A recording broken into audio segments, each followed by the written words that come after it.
Tratado sobre el Purgatorio, Santa Catalina de Génova. Cómo Santa Catalina, por comparación con el fuego divino que sentía en su corazón y que purificaba su alma, veía interiormente y comprendía cómo están las almas en el purgatorio, para purificarse antes de poder ser presentadas ante Dios en la vida celestial. Experiencia del purgatorio en la tierra. Esta alma santa, viviendo todavía en la carne, se encontraba puesta en el purgatorio del fuego del divino amor, que la quemaba entera y la purificaba de cuanto ella había para purificar, a fin de que, pasando de esta vida, pudiese ser presentada ante la presencia de su dulce Dios amor.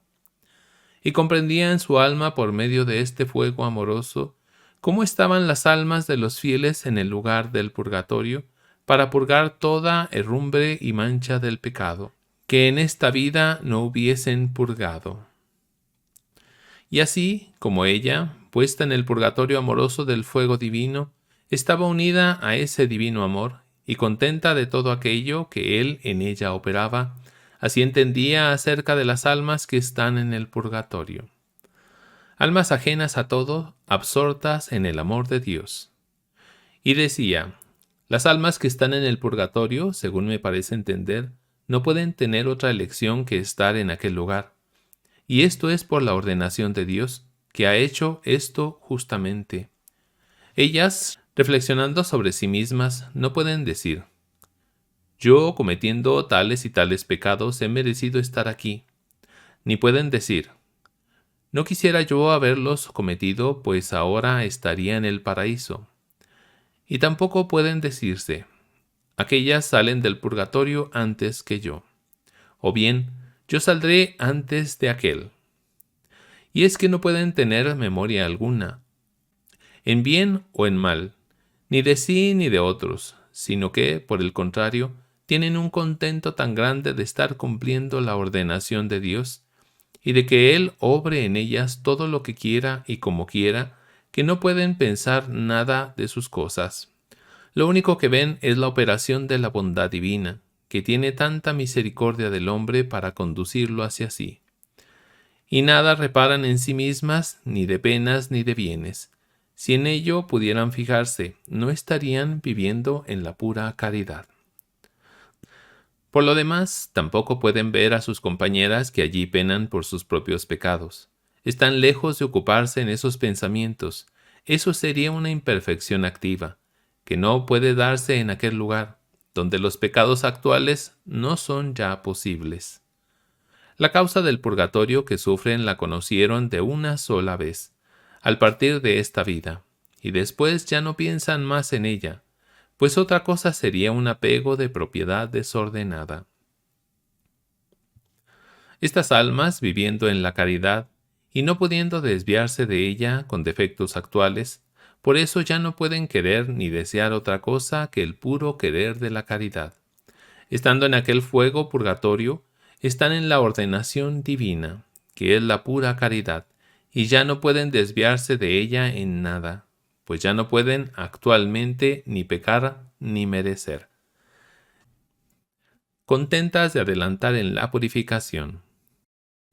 No creo que sea posible encontrar un contento comparable al de un alma del purgatorio, como no sea en el que tienen los santos en el paraíso, y este contentamiento crece cada día por el influjo de Dios en esas almas, es decir, aumentando más y más a medida que se van consumiendo los impedimentos que se oponen a ese influjo.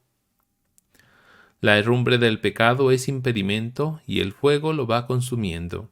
Así es como el alma se va abriendo cada vez más al divino influjo. Si una cosa que está cubierta no puede corresponder a la reverberación del sol, no por defecto del sol, que continuamente ilumina, sino por la cobertura que se le opone, eliminada la cobertura queda la cosa descubierta al sol.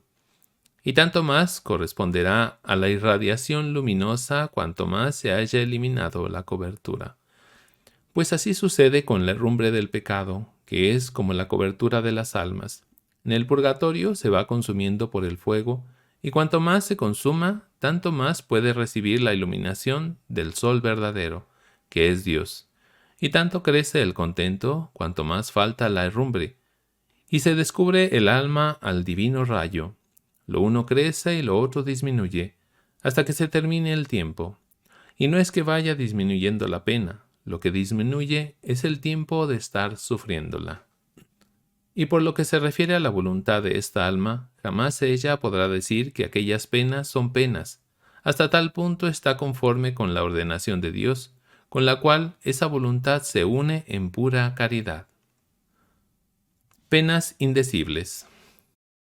A pesar de lo dicho, sufren estas almas unas penas tan extremas que no hay lengua capaz de expresarlas, ni entendimiento alguno las pueda comprender mínimamente, a no ser que Dios lo mostrase por una gracia especial. Yo creo que a mí la gracia de Dios me lo ha mostrado, aunque después no sea yo capaz de expresarlo. Y esta visión que me mostró el Señor nunca más se ha apartado de mi mente. Trataré de explicarlo como pueda, y me entenderán aquellos a quienes el Señor se lo dé a entender. Penas causadas por los pecados. El fundamento de todas las penas es el pecado, sea el original o los actuales. Dios ha creado el alma pura, simple, limpia de toda mancha de pecado, con un cierto instinto que le lleva a buscar en él la felicidad. Pero el pecado original le aleja de esa inclinación, y más aún cuando se le añaden los pecados actuales. Y cuanto más se desvía así de Dios, se va haciendo más maligna y menos se le comunica a Dios. Son penas de amor. Toda la bondad que pueda haber en el hombre es por participación de Dios. Él se comunica a las criaturas irracionales según su voluntad y ordenación, y nunca les falta. En cambio, al alma racional se le comunica más o menos según la haya purificada del impedimento del pecado. Por eso, cuando un alma se aproxima al estado de su primera creación, pura y limpia, aquel instinto beatífico hacia Dios se le va descubriendo y se le acrecienta con tanto ímpetu y con tan vehemente fuego de caridad, el cual la impulsa hacia su último fin, que le parece algo imposible ser impedida. Y cuanto más contempla ese fin, tanto más extrema le resulta la pena. Siendo esto así, como las almas del purgatorio no tienen culpa de pecado alguno, no existe entre ellas y Dios otro impedimento que la pena del pecado, la cual retarda aquel instinto y no le deja llegar a la perfección. Pues bien, viendo las almas con absoluta certeza cuánto importen hasta los más mínimos impedimentos, y entendiendo que a causa de ellos necesariamente se va retardando con toda justicia aquel impulso, de aquí les nace un fuego tan extremo que viene a ser semejante al del infierno, pero sin la culpa. Esta es la culpa, la que hace maligna la voluntad de los condenados al infierno, a los cuales Dios no se comunica con su bondad. Y por eso ellos permanecen en aquella desesperada voluntad maligna, contrarios a la voluntad de Dios. Infierno. Aquí se ve claramente que la voluntad perversa enfrentada contra la voluntad de Dios es la que constituye la culpa, y perseverando esa mala voluntad, persevera la culpa. Los que están en el infierno han salido de esta vida con la mala voluntad, y por eso su culpa no ha sido perdonada, ni puede ya serlo, pues una vez salidos de esta vida, ya no puede cambiarse su voluntad. En efecto, al salir de esta vida, el alma queda fija en el bien o en el mal, según se encuentra entonces su libre voluntad. Está escrito, ubi de invenero, es decir, en la hora de la muerte, según haya voluntad de pecado o arrepentimiento del pecado, donde te encuentre, allí te juzgaré.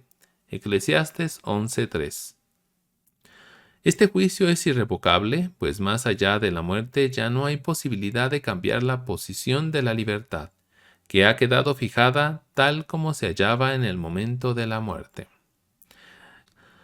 Los del infierno, habiendo sido hallados en el momento de la muerte con voluntad de pecado, tienen consigo infinitamente la culpa y también la pena. Y la pena que tienen no es tanta como merecerían, pero en todo caso es pena sin fin. Los del purgatorio, en cambio, tienen solo la pena, pero como están ya sin culpa, pues les fue cancelada por el arrepentimiento, tienen una pena finita, y que con el paso del tiempo va disminuyendo, como ya he dicho. Oh miseria mayor que toda otra miseria, tanto mayor cuanto más ignorada por la humana ceguera. Penas moderadas por la misericordia de Dios. La pena de los condenados no es ya infinita en la cantidad, ya que la dulce bondad de Dios hace llegar el rayo de su misericordia hasta el infierno. Es cierto que el hombre, muerto en pecado mortal, merece pena infinita, y padecerla en tiempo infinito, pero la misericordia de Dios ha hecho que sólo sea infinito el tiempo de la pena, y ha limitado la pena en la cantidad.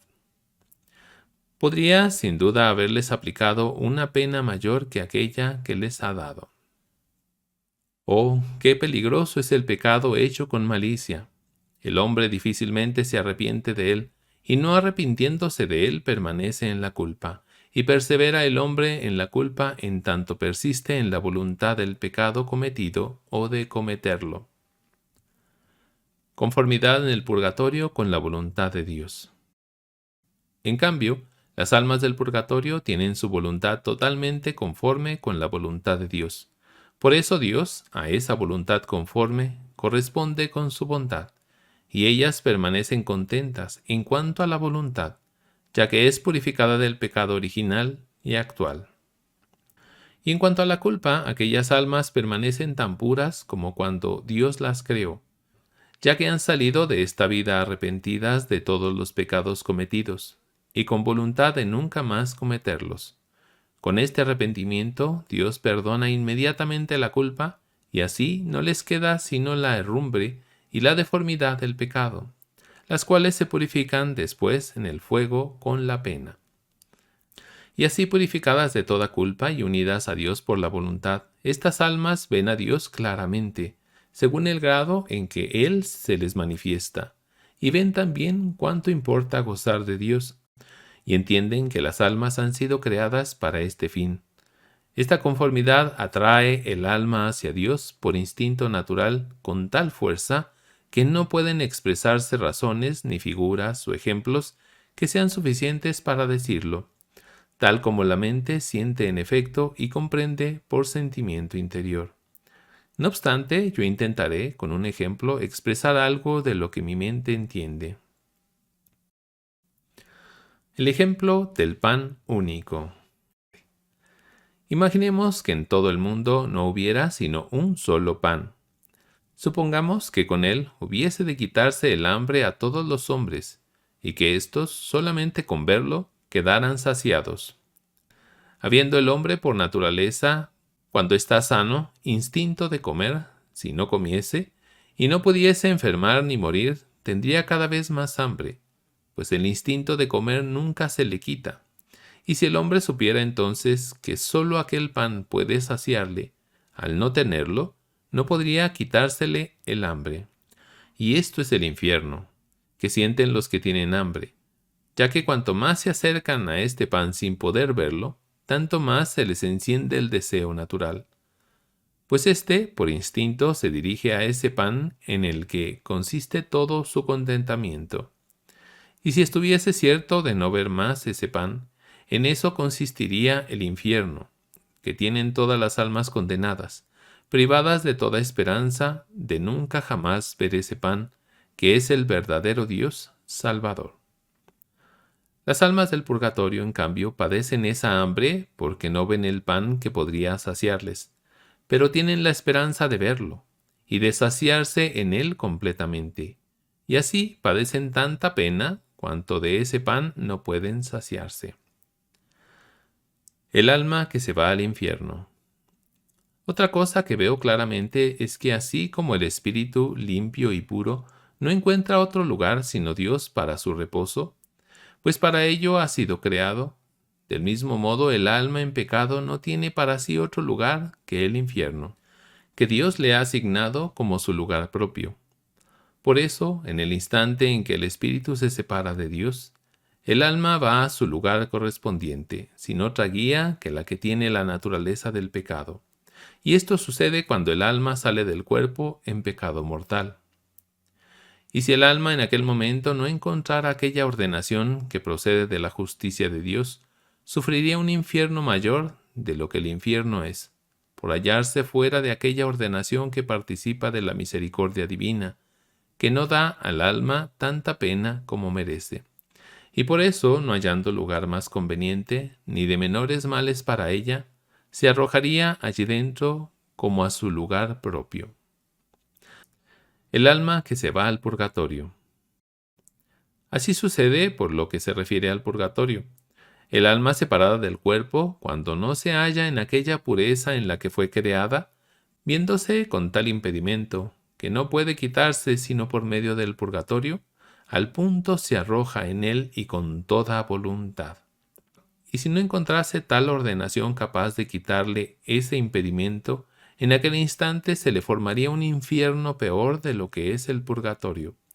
Viendo ella que no podía unirse, por aquel impedimento a Dios, su fin. Este fin le importa tanto que, en comparación de él, el purgatorio le parece nada, aunque ya se ha dicho que se parece al infierno. El alma que se va al cielo.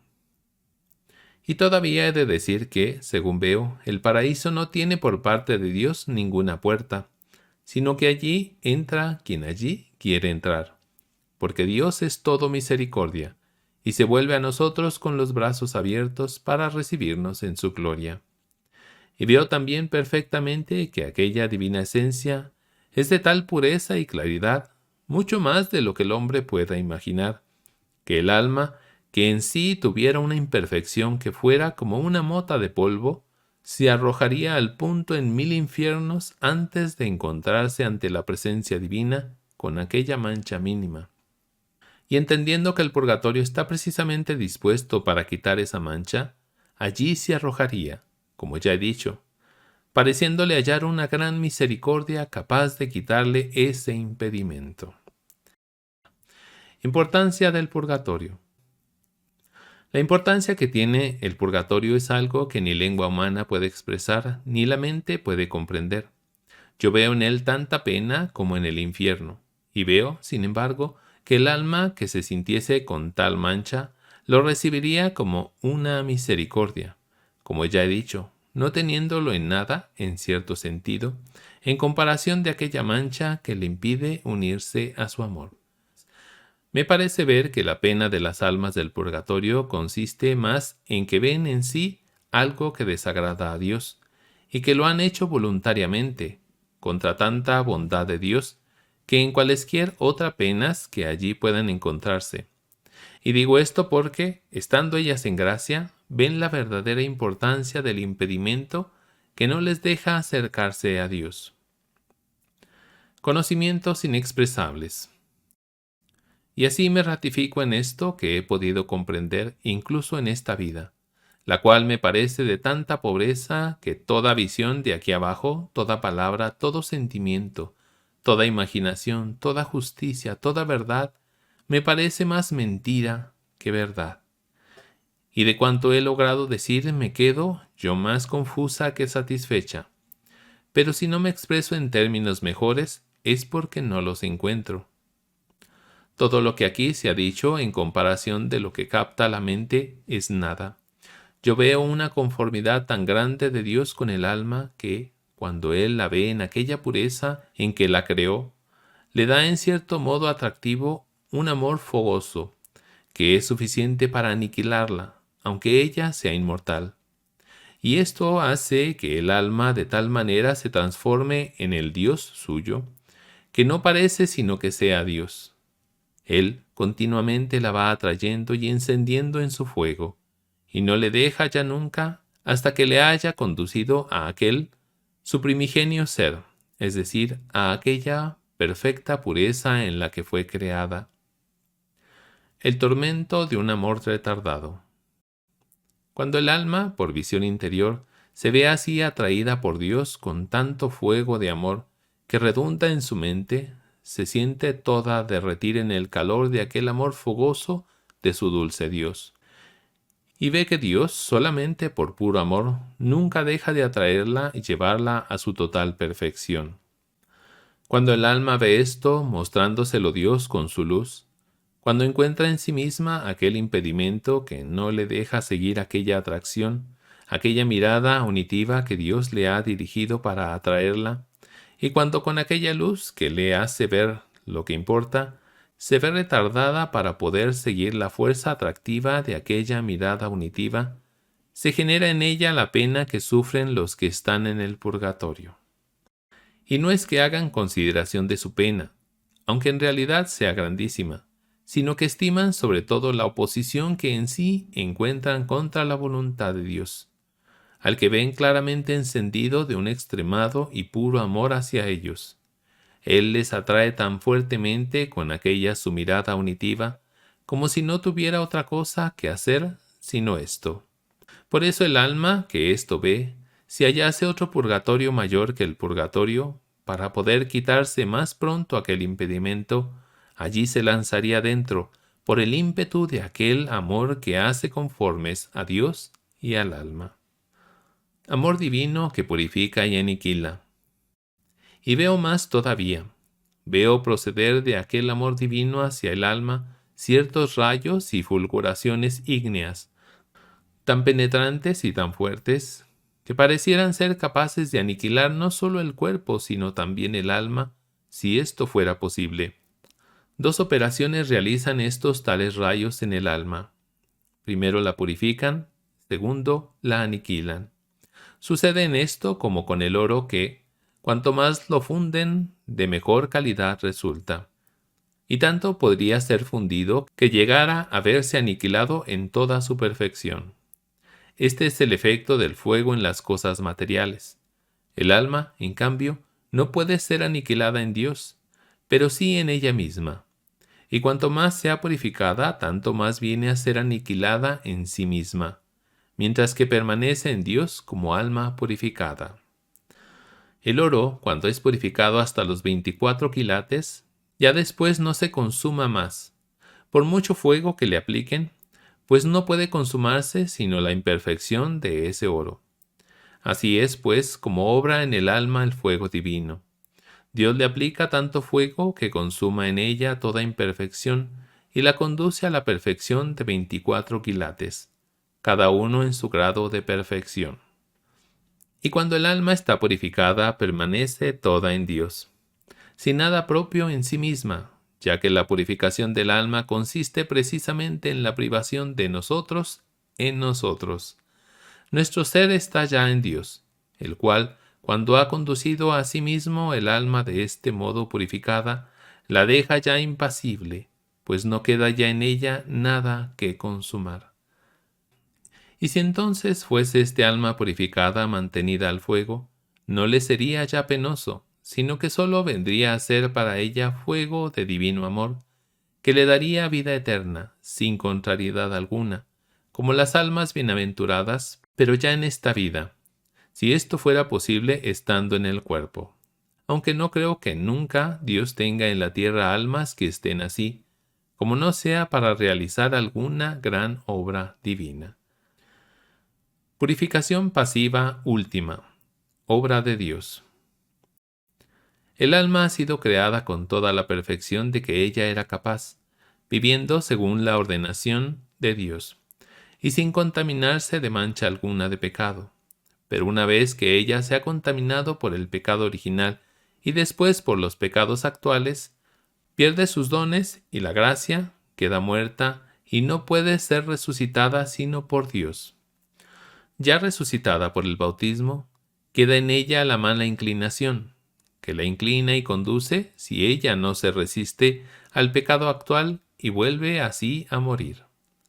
Dios vuelve a resucitarla con otra gracia especial, pero ella queda tan ensuciada y convertida hacia sí misma, que para volverla a su primer estado, a aquel en el que Dios la creó, serán precisas todas estas operaciones divinas, sin las que el alma nunca podría volver a la perfección del estado primero en el que Dios la creó. Y cuando esta alma se halla en trance de recuperar su primer estado, está la inflamación de su deseo para transformarse en Dios, que ese es su purgatorio. Y no es que ella vea el purgatorio como purgatorio, sino que aquella inclinación encendida e impedida es lo que resulta para ella purgatorio. Este último estado del amor es el que hace esta obra sin el hombre, porque se encuentra en las almas tantas imperfecciones ocultas que si el hombre las viese se hundiría en la desesperación. Pero este último estado del amor las va consumando todas, y Dios le muestra esta su operación divina, la cual es la que causa en ella aquel fuego de amor que le va consumando todas aquellas imperfecciones que deben ser eliminadas. Imperfección congénita de todo lo humano. Aquello que el hombre juzga como perfección, ante Dios es deficiencia. En efecto, todas aquellas cosas que el hombre realiza, según como él las ve, las siente, las entiende y las quiere, incluso aquellas que tienen apariencia de perfección, todas ellas están manchadas. Para que esas obras sean completamente perfectas, es necesario que dichas operaciones sean realizadas en nosotros sin nosotros, y que la operación divina sea en Dios sin el hombre. Y estas tales operaciones son aquellas que Dios, Él solo, hace en esa última operación del amor puro y limpio. Y son estas obras para el alma tan penetrantes e inflamadas que el cuerpo que está con ella parece que está enrabiado, como si estuviese puesto en un gran fuego, que no le dejase nunca estar tranquilo hasta la muerte. A la vez, gran gozo y gran dolor. Verdad es que el amor de Dios, que redunda en el alma, según entiendo, le da un gozo tan grande que no se puede expresar, pero este contentamiento, al menos a las almas que están en el purgatorio, no les quita su parte de pena. Y es aquel amor que está como retardado el que causa esa pena, una pena que es tanto más cruel cuanto es más perfecto el amor de que Dios la hace capaz. Así pues, gozan las almas del purgatorio de un contento grandísimo, y sufren al mismo tiempo una grandísima pena, y una cosa no impide la otra. Hasta el último céntimo. Si las almas del purgatorio pudieran purificarse por la sola contrición, en un instante pagarían la totalidad de su deuda. En efecto, el ímpetu de su contrición es grande, por la clara luz que les hace ver la importancia de aquel impedimento. Pero éste ha de ser pagado íntegramente, y Dios no lo condona ni en una mínima parte, pues así viene exigido por su justicia. Olvidadas de sí, abandonadas en Dios. Por parte del alma, ésta no tiene ya elección propia, y ya no alcanza a ver sino lo que Dios quiere, y no quiere tampoco ver más, sino lo que así está establecido. Y esas almas, si los que están en el mundo ofrecen alguna limosna para que disminuya el tiempo de su prueba, no están en condiciones de volverse hacia ellas con afecto, sino que dejan en todo hacer a Dios, el cual responde como quiere. Si ellas pudieran volverse, esto sería un apego desordenado, que les quitaría del querer divino, lo que para ellas sería un infierno. Están, pues, las almas del purgatorio completamente abandonadas a todo lo que Dios les dé, sea de gozo o de pena, y ya nunca más pueden volverse hacia sí mismas. Tan profundamente están las almas transformadas en la voluntad de Dios, y lo que ésta disponga, eso es lo que les contenta. Toda la pena que sea precisa. Y si fuera presentada ante Dios un alma que aún tuviera una hora por purgar, se le infligiría con ello un gran daño, todavía más cruel que el purgatorio, pues no podría soportar aquella suprema justicia y suma bondad, y además sería algo inconveniente por parte de Dios. Esta pena intolerable afligiría al alma cuando viese que la satisfacción suya ofrecida a Dios no era plena, aunque solo le faltara un abrir y cerrar de ojos de purgación. En efecto, antes que estar en la presencia de Dios, no del todo purificada, preferiría arrojarse al instante en 1000 infiernos si pudiera tomar esta elección. Miseria de la ceguera humana ante estas verdades. Ahora que veo claramente estas cosas en la luz divina, me vienen ganas de gritar con un grito tan fuerte que pudiera espantar a todos los hombres del mundo diciéndoles: «Oh miserables, ¿por qué os dejáis cegar así por las cosas de este mundo, que para una necesidad tan importante como en la que os habéis de encontrar, no tomáis previsión alguna? Estáis todos amparados bajo la esperanza de la misericordia de Dios, ya que dije es tan grande, pero ¿no veis que tanta bondad de Dios va a haceros juicio por haber actuado contra su voluntad? Su bondad debería obligaros a hacer todo lo que Él quiere, pero no debe daros la esperanza de cometer el mal impunemente. La justicia de Dios no puede fallar, y es preciso que sea satisfecha de un modo u otro plenamente. No te confíes, pues, diciendo: yo me confesaré y conseguiré después la indulgencia plenaria, y al momento me veré purificado de todos mis pecados. Piensa que esta confesión y contrición, que es precisa para recibir la indulgencia plenaria, es cosa tan difícil de conseguir que, si lo supieras, tú temblarías con gran temor y estarías más cierto de no tenerla que de poderla conseguir. Paz y gozo en la purificación. Yo veo que las almas del purgatorio entienden estar sujetas a dos operaciones. La primera es que padecen voluntariamente aquellas penas, conscientes de que Dios ha tenido con ellas mucha misericordia, teniendo en cuenta lo que merecían, siendo Dios quien es. Si su inmensa bondad no atemperase con la misericordia la justicia, que se satisface con la sangre de Jesucristo, un solo pecado hubiera merecido 1000 infiernos perpetuos. Y por eso padecen esa pena con tanta voluntad que no quisieran les fuera reducida ni en un gramo. Tan convencidos están de que la merecen justamente y de que están bien dispuestas. Así que, en cuanto a la voluntad, tanto se pueden quejar de Dios como si estuvieran en la vida eterna. La otra operación es la del gozo que experimentan al ver la ordenación de Dios, dispuesta con tanto amor y misericordia hacia las almas. Y estas dos visiones las imprime Dios en aquellas mentes en un instante. Ellas, como están en gracia, pueden entenderlas según su capacidad, y ello les da un gran contentamiento que no viene a faltarles nunca, sino que va acrecentándose a medida que se acercan a Dios. Y estas visiones no las tienen las almas en sí mismas, ni por sus propias fuerzas, sino que las ven en Dios, en el cual tienen su atención mucho más fija que en las penas que están padeciendo, y de las que no hacen mayor caso. Y la razón es que por mínima que sea la visión que se tenga de Dios, ella excede a toda pena o gozo que el hombre pueda captar, y aunque exceda, no le quita sin embargo nada en absoluto de ese contentamiento. Yo vivo en la tierra el purgatorio.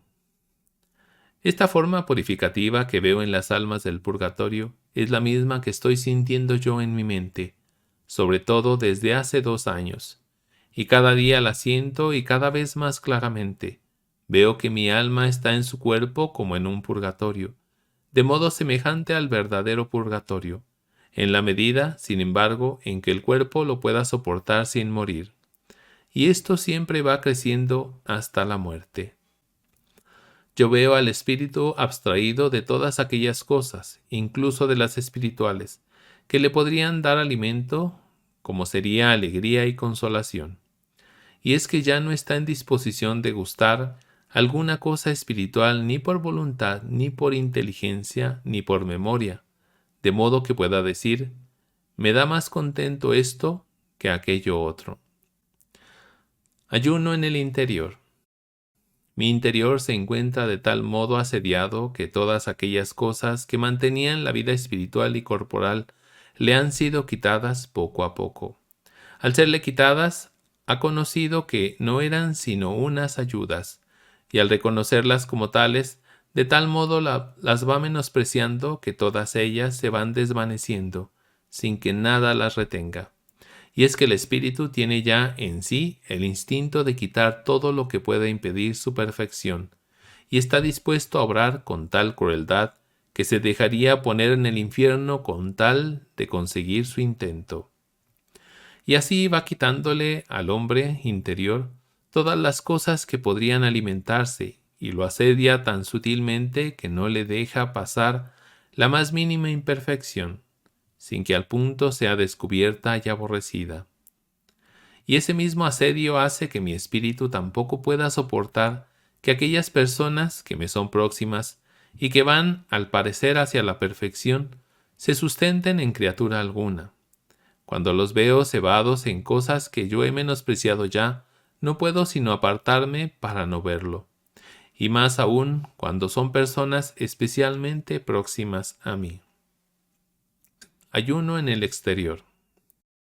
El hombre exterior, por su parte, se ve tan desasistido por el espíritu que ya no encuentra cosa sobre la tierra que pueda recrearle, según su instinto humano.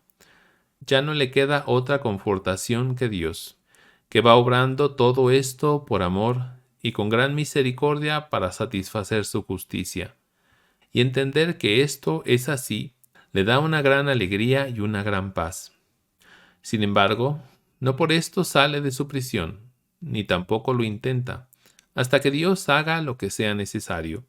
Su alegría está en que Dios esté satisfecho, y nada le sería más penoso que salir fuera de la ordenación de Dios, tan justa la ve y tan misericordiosa. Todas estas cosas las veo y las toco, pero no sé encontrar las palabras convenientes para expresar lo que querría decir. Lo que he dicho lo siento obrar dentro de mí espiritualmente. Mundo, cárcel. Cuerpo, cadena. La prisión en la cual me parece estar en el mundo y la cadena que a él me sujeta es el cuerpo. Y el alma, iluminada por la gracia, es la que conoce la importancia de estar privado, o al menos retardado, por algún impedimento que no le permite conseguir su fin. Ella es tan delicada y recibe ciertamente tal dignidad de Dios por la gracia, que viene a hacerse semejante y partícipe de Él, que la hace una cosa consigo para la participación de su bondad. Y así como es imposible que venga Dios a sufrir alguna pena, así le sucede a aquellas almas que se aproximan a Él, y tanto más cuanto más se le aproximan, pues más participan de sus propiedades. Ahora bien, el retardo que el alma sufre le causa una pena, y esta pena y retardo le hacen disconforme de aquella propiedad que ella tiene por naturaleza. Y no pudiendo gozar de ella, siendo de ella capaz, sufre una pena tan grande cuanto en ella es grande el conocimiento y el amor de Dios. Y cuanto está más sin pecado, más le conoce y estima, y el impedimento se hace más cruel, sobre todo porque el alma permanece toda ella recogida en Dios y, al no tener ningún impedimento externo, conoce sin error. La santa ordenación de Dios. Así como el hombre que se deja matar antes de ofender a Dios, siente el morir y le da sufrimiento, pero la luz de Dios le da un celo seguro que le hace estimar el honor de Dios más que la muerte corporal.